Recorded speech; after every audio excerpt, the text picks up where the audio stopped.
Nibaza ko rero un palais des arts de la culture y'u Burundi iraruta ijyanzu muri ko murabona kuri jewe. Ikindi kibazo hariho ngira abarutse mu myaka ya 80 baracuwe kubona ibikorwa vyabera muri palais des arts ijya ngoro iri muri centre ville.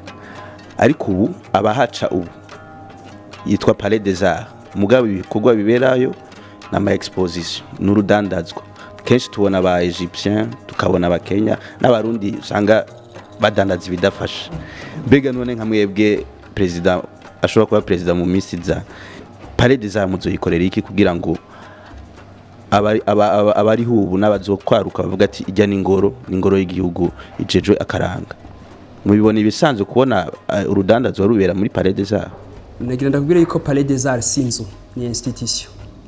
Igihe tujashaka kuyigira ngo ibe institution mu gihugu tumenye icijejwe n'ivyikora ijyanzu naho yosenyuka n'amabuye nk'ayandi. Naho barya badandariza yo babuze ejo ngo ntibadandaze.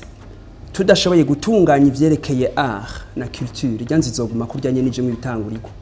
Icambere hari hawo kigaruka nuko twe institut art et culture comme une institution muri iki gihugu hakagira ababijejwe n'ababikurikirana hakaba un budget d'etat iri kirabikora ibiraba.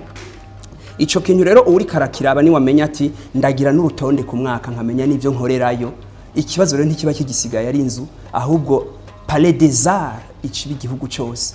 Ari naho ndiko ndasotera ngira nti mbega ntidukeneye ibintu byinshi biruta birengeye ijyanzu nk'igisagara ca Muramvya kikaba un palais itwibutse ivyo kubami n'ibindi byose ndaza kubigarukako.